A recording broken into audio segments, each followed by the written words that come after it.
According to Sejna, Czechoslovakia's secret service would send agents to 17 countries to infiltrate various criminal factions. This included Latin America and Brazil. Terrorism would be incorporated into the drug trade to further destabilize the targeted nations. This was part of what the Soviets called Basic Updated Revolutionary Strategy. Cuba entered the Soviet bloc's operation in 1960, a year after Fidel Castro's communist revolution. In 1966, at the Tricontinental Conference, it was decided Cuba would infiltrate agents in all operations in Latin America. The Soviet strategy, coming from China and executed mainly through Cuba in the region, was divided into 5 stages. First, select and train revolutionary leaders as civil and military intelligence cadres. The second step of the strategy was to train terrorists. This happened in disguise, using a supposed struggle for liberation from colonial powers as a pretext. This guise of national liberation was used to make intelligence operations look like movements of patriots fighting for their countries. Meanwhile, the word liberation did not seem to evoke revolutionary communism. Groups associated with the Tricontinental Conference of Havana often used names such as National Liberation Action, the ALN in Brazil. There was the National Liberation Army, ELN, in Colombia, and there was also another ELN with the same name in Peru.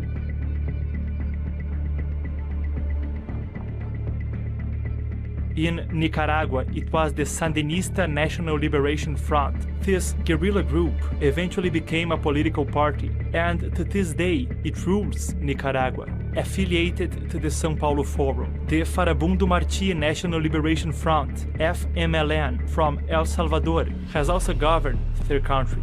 And these are just a few examples. Porque até 10, 15 anos atrás aqui no Brasil, quando nós falávamos da ditadura, falávamos dos guerrilheiros que entraram na política e tudo mais, como eles eram retratados? Que eles lutavam contra a ditadura. Eles queriam a liberdade democrática do Brasil, né? Aquele movimento da Diretas Já, ele foi colocado como um movimento de luta contra, né, a bota no pescoço, né, contra um autoritarismo. E, na verdade, o que eles estavam fazendo? Lutando pela ditadura do proletariado, como alguns revolucionários nos últimos anos vêm dizendo, né? O próprio Gabeira, treinado em Cuba. Treinado em Cuba. Então, como o próprio Gabeira, que fala isso, né, e causou furor nas frentes da esquerda.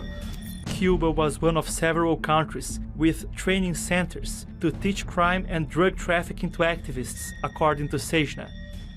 In official declassified documents, the Brazilian army confirms that the Cuban Communist Party provided guerrilla training to at least 202 Brazilian left-wing activists between 1965 and 1971. They learned how to fight in the countryside and in the cities, how to work with sabotage and spying, explosives, and the press. They received $1,000 and instructions on how to act upon returning to Brazil. Another declassified document, this one from December 1972 from the National Information Service of Brazil, confirms this training occurred and that Brazilian terrorist group ALN, led by communist criminal Carlos Marighella, was involved. The Brazilian documents do not specify whether the training included drug trafficking. Among the revolutionary leaders trained on the island was Marighella himself and one of the Workers' Party's founding members involved in Lula's presidential campaign, former Congressman and Minister José Dirceu, also associated with bribery scandals. Os outros nós fomos para Cuba. A maioria já tinha organizações, né, DPR, LN, MR8, para fazer treinamento e voltar para o Brasil. Eu voltei logo no final, começo de 71, já estava no Brasil clandestino já. Porque eu não fiquei no Brasil.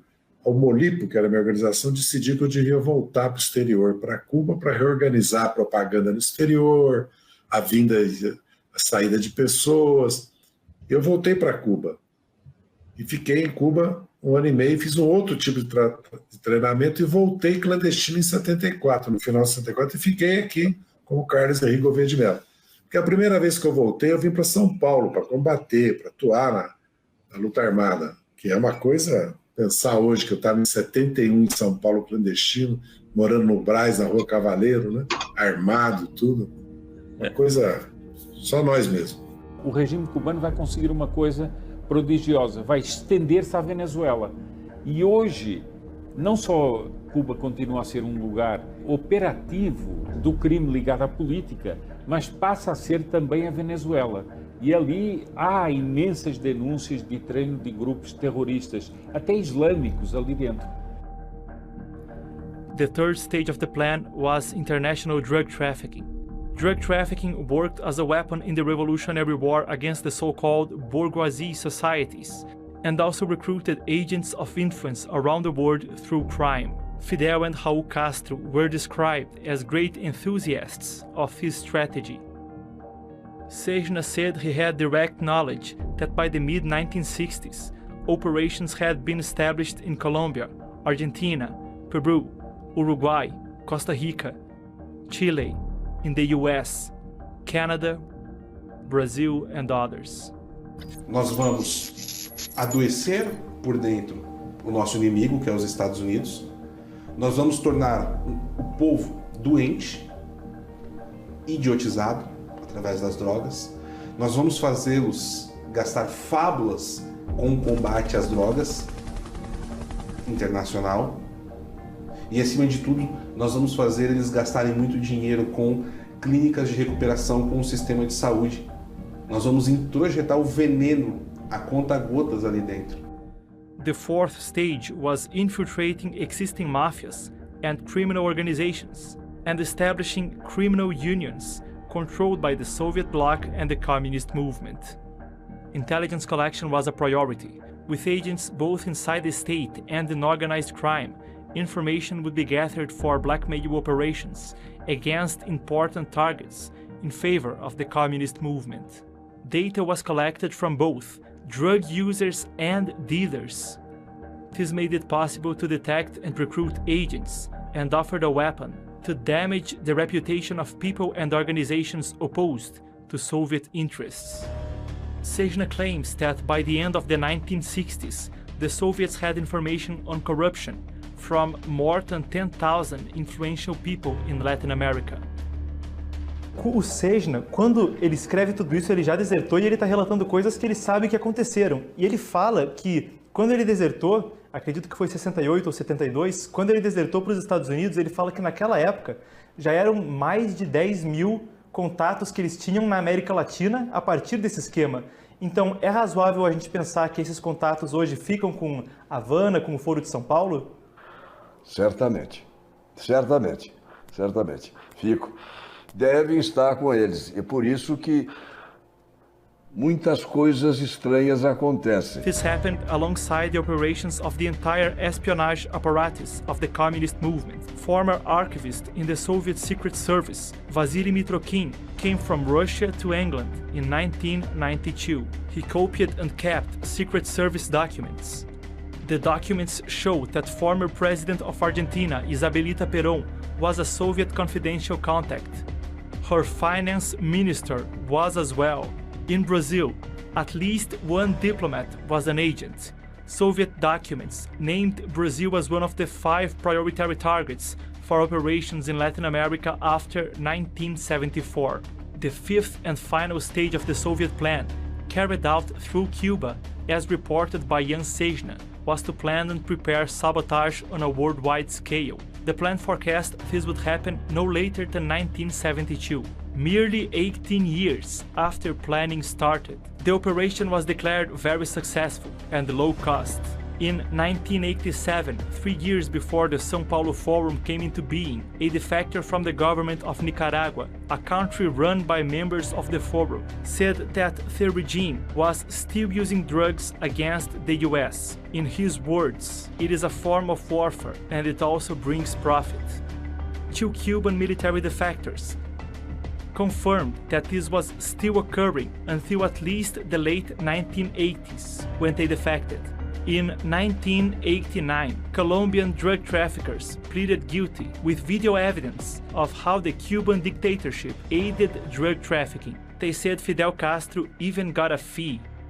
This is the man who soon after created the São Paulo Forum alongside Lula. If what Sejna said is true, and there's wide evidence to support it is, to this day, thousands or more have had their lives and families destroyed by drugs and violent crimes linked to terrorist groups without even knowing that this was itself the goal. Part of the revolutionary methods of the hard left in Latin America and the international communist movement. Sejna said that the strategy began to operate effectively in 1960. The FARC began to act formally in 1964, guaranteeing sanctuaries for illicit activities and inserting Colombia into the drug trade on industrial scale. Cocaine trafficking exploded into the scene with enormous consumption in Rio and São Paulo in the 1960s, consolidating Brazil as an outpost of drug shipping to developed countries. Within a decade after the alleged start of the Soviet plan, cocaine trade in Latin America, before called a minor informal business, became a highly organized multinational industry.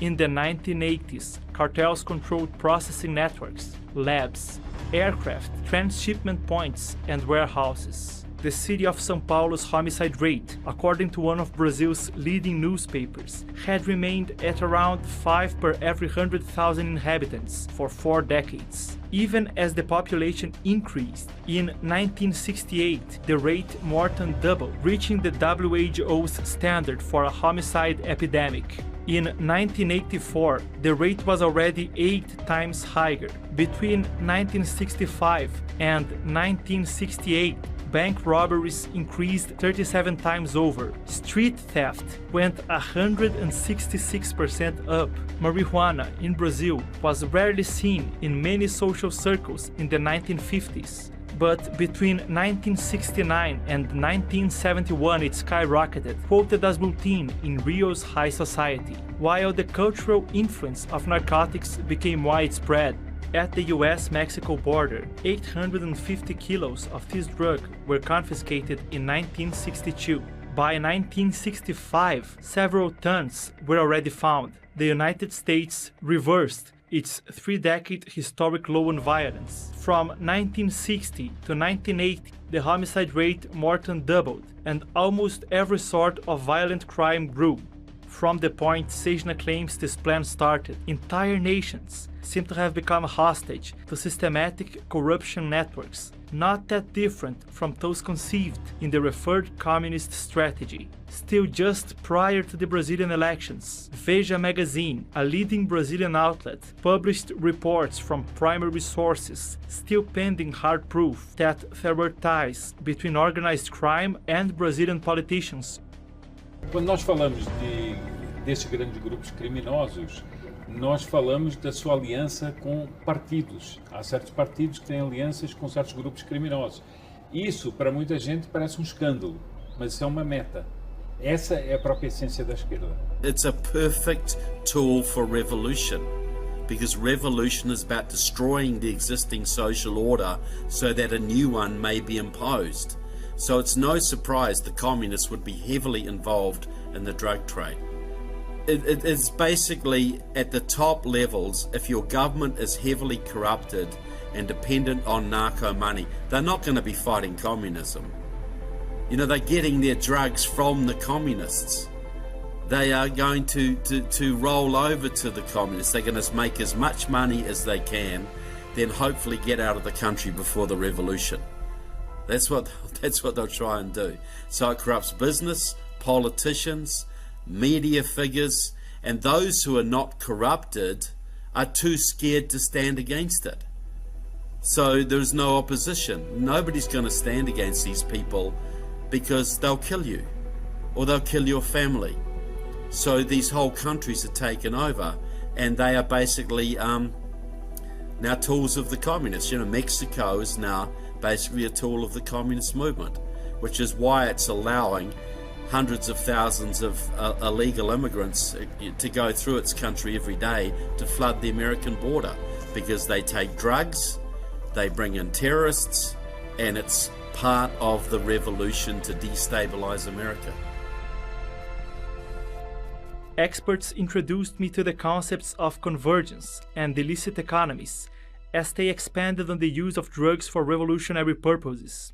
Once this apparatus is in place, organizations that may not have revolutionary purposes engage in economic activities that blur the lines between legal and illegal, including forms of mining, tobacco growing, and more. Something related came to mind where foreign interests seemed possible: the Mais Médicos, or More Medics program. It started in 2013 under the Dilma Rousseff leftist administration, brokered by PAHO, the Pan American Health Organization, a WHO branch. The goal was to fill more than 18,000 health jobs. About half of those ended up with Cuban professionals. Até o fim do ano, o Brasil vai receber 4.000 médicos cubanos. Na tarde desta quinta-feira, profissionais cubanos do programa Mais Médicos chegaram à base aérea do Aeroporto Internacional de Brasília. Na cidade dele, dos 7 profissionais do programa, 5 são cubanos. Havana exigia que os profissionais cedidos fossem avaliados apenas em Cuba. Ao Brasil, caberia só familiarizar os médicos ao idioma, a práticas processuais, administrativas e à legislação. O Ministério vai repassar a OPAS o valor previsto no edital, de R$10.000 para cada profissional. Recruitment and wages were not agreed between Brazil and Cuba, but between the Cuban government and the doctors, with PAHO doing the international work. As a result, the Cuban regime ended up withholding most of the wages. Hoje, dos R$11.500 pagos mensalmente, só de 25% a 30% ficam com o médico. Hoje, os profissionais ficam com apenas 30%. A OPAS foi intermediária financeira entre o governo federal e a ditadura cubana, usando sua própria conta bancária nos Estados Unidos para converter reais brasileiros em dólares e depois transferir uma quantia significativa de dinheiro para Cuba. Das centenas de milhões de dólares oriundos do programa Mais Médicos, 85% desse montante era enviado para a ditadura, enquanto os médicos recebiam apenas 10% do salário e a OPAS 5%. In July 2021, a wave of protests against the Cuban regime erupted on the island. At the time, I interviewed diplomat Everett Ellis Briggs. Born in Havana, he became a top U.S. security officer and ambassador to several countries. The largest source of income for Cuba in the last few years has been the slave trade in medical personnel, where the Cuban government assigns medical personnel abroad. Foreign governments pay them, but they pay the Cuban government, and the medical personnel get a pittance.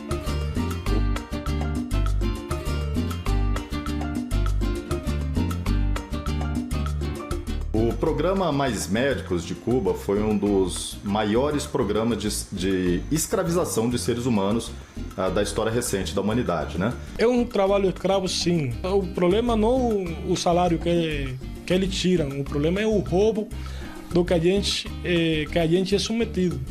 A mentira que a gente é submetido pelo governo cubano. A possibilidade disso retornar com o apoio de uma entidade internacional, para a gente fica muito claro os interesses que operam essas entidades internacionais. Ele afirma que foi obrigado pelo governo de Cuba a trabalhar por 3 anos na Venezuela e mais 3 anos no Brasil, repassando sempre a maior parte do salário para os governantes da ilha. Eles vinham para o Brasil para receber um salário.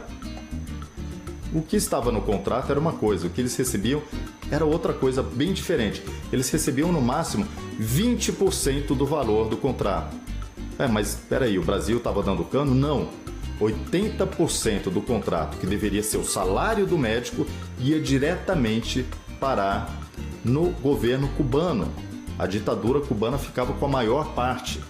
Alioski relata que quando questionou o sistema de trabalho e pagamento, autoridades do país ameaçaram caçar seu registro médico e fazer dele um cortador de cana em Cuba. Ele foi obrigado a sair do programa e pedir asilo ao governo brasileiro para não ter que voltar ao seu país de origem. Por isso que nós dizemos que os médicos e suas famílias eram reféns. Isso acontece também com atletas cubanos que vão treinar no exterior. Eles precisam cumprir as regras do governo porque as famílias ficaram em Cuba. O médico não vinha para o Brasil com a sua família, era proibido.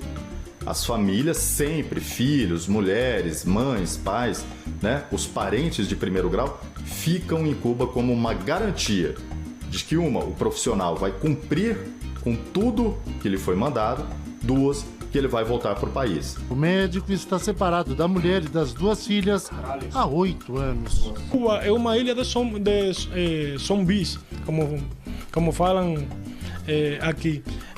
O pessoal está livre, está respirando, está vivo, mas está morto, não tem sono. The civil rights organization Cuban Doctors Human Rights Team filed a federal lawsuit Friday morning seeking damages on behalf of Cuban doctors who say they were forced to provide health care in Brazil. Ele já começou a atrasar a votação do PT. Então você vê que o PT por nós tinha diálogo. O PT tinha um diálogo por nós cabuloso, mano. Odebrecht esparramou tanto dinheiro que até as Forças Armadas Revolucionárias da Colômbia foram aquinhoadas. Reportagem da revista Veja revela que a empreiteira começou a pagar uma mesada mensal às Farc nos anos 90. Lula falou sobre o encontro que teve com o ex-presidente Fidel Castro. De velhos amigos, de velhos companheiros. É com muita alegria que dirijo essa mensagem fraterna aos participantes da 22ª reunião do Fórum de São Paulo.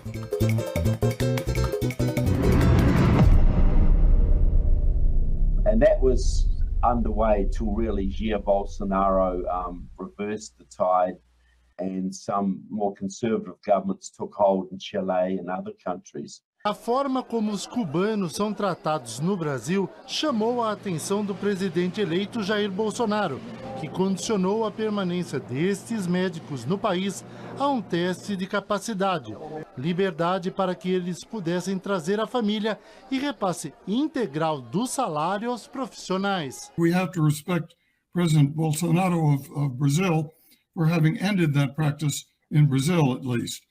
Other countries now are under threat of discovery, so to speak, in the fact that they may still be paying Cuban medical personnel these slave wages for working, which goes to the Castro government. But the Castro government has lost a great deal of revenue there as well.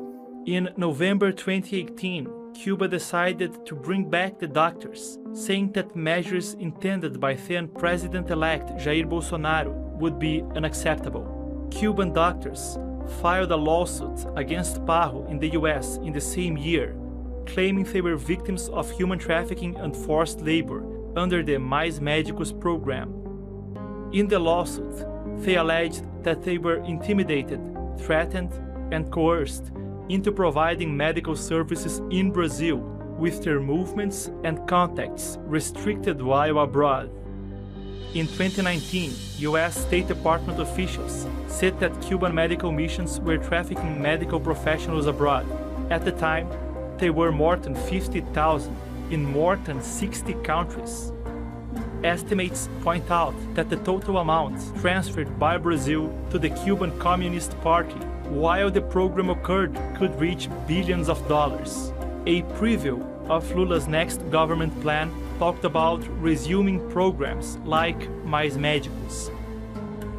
The end of a source of income for the Cuban Communist Party coming from Brazil with alleged slave labor. E o governo de Cuba vai deixar de fazer parte do programa Mais Médicos. Segundo o Ministério da Saúde cubano, exigências feitas pelo presidente eleito Jair Bolsonaro são inaceitáveis e violam acordos anteriores. Besides it, a massive drop in crime and more intervention in the narcotics supply chain, an industry with historical evidence of links to the São Paulo Forum.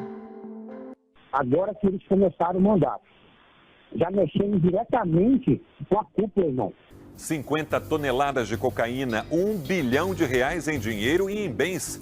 Esse é o resultado da maior operação da história da Polícia Federal no combate ao tráfico de drogas. Em 2021, houve recorde na apreensão de cocaína pelo país, além de um número elevado de crack e maconha. O Brasil registrou a menor taxa de homicídios em 10 anos. Furthermore, restraints on the plausible illicit economies denounced by experts and corruption. And not only in Brazil, these were possibilities seen across the continent, with São Paulo Forum members losing power in Chile, Bolivia, Ecuador, Argentina, and more. Between 2015 and 2021, there seemed to be a trend. It does not anymore. Hoje tem governos ligados ao Foro de São Paulo que estão retomando todo o poder. Chile com Boric, Daniel Ortega na Nicarágua, Maduro na Venezuela, Pedro Castillo no Peru, Gustavo Petro na Colômbia, Alberto Fernandes com a Cristina Kirchner na Argentina. Nós vamos ter uma fraqueza de certos governantes. Pinheira, por exemplo, que vai ceder, Macri, que vai ceder. Sempre situações de ceder para não perder e acabando por perder. So Lula and the Sao Paulo Forum were smart. You know, we will soften the image. We will not emphasize communism. We'll emphasize social democracy.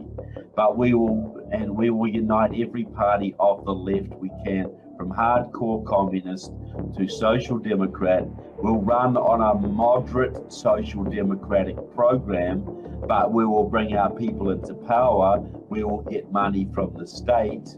We will indoctrinate our children. We will control our media. And we'll make slow constitutional changes to basically make it harder and harder for conservatives to win and to embed our power in the main cities across Latin America and also into the agricultural areas through the landless peasant movements and that kind of thing. So it's been a very slow process, and it's never been under the communist flag per se. It's always been under the social democratic flag, the non-ideological left. We're opposed to the conservatives. We don't like those authoritarian rightists. We're moderate. We just want to change our country to the better, and we'll work with the unions, we'll work with elements of the churches, and we will just gradually have progress in our countries. But it's always been a guise. It's always been really under the communist banner. You know, the Sao Paulo Forum doesn't have a hammer and sickle in its symbol. You know, it doesn't fly the communist flag overtly, but it was put together by Fidel Castro and Lula da Silva, and it has communist parties in its ranks. But that's never emphasized. It's just the social change, the equity, the fairness that is emphasized. Communism is being sold under a socialist or a social democratic banner. And the goal is to win political power, then to use the money of the state and the constitutional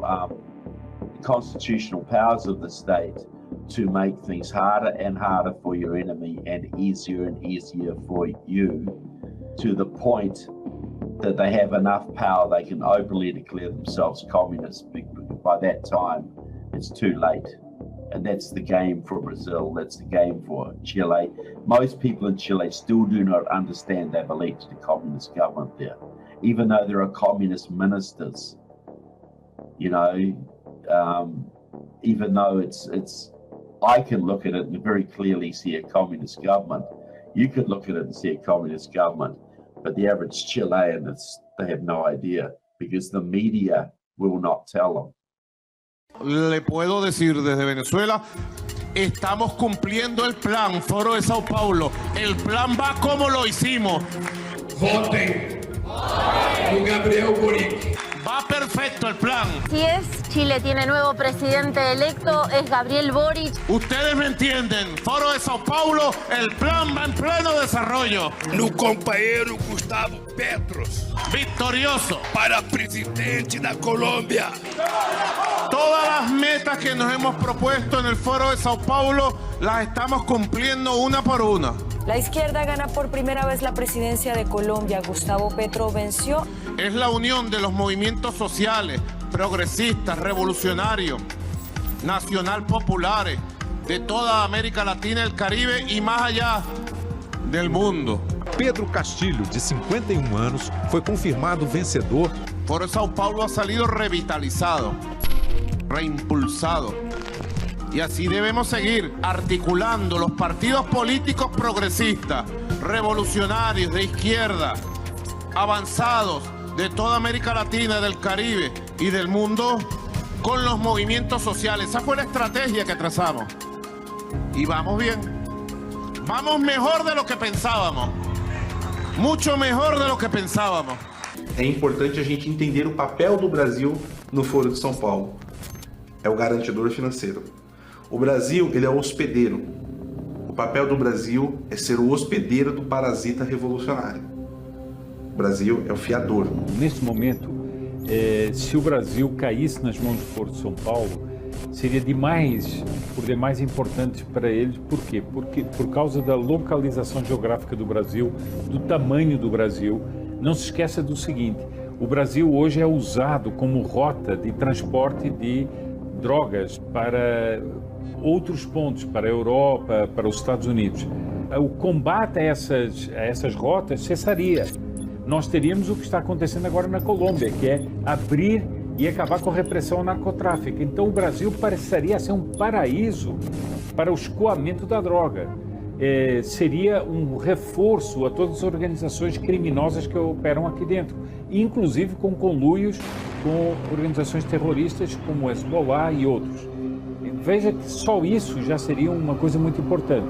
Nós teríamos um outro ponto que é usar o Brasil com todas as suas riquezas para financiar esses países e financiar todo o Foro de São Paulo. Mas não para por aí. Nós teríamos uma internacionalização da Amazônia com ONGs de esquerda controlando. E eu só estou dando alguns exemplos das consequências que nós teríamos.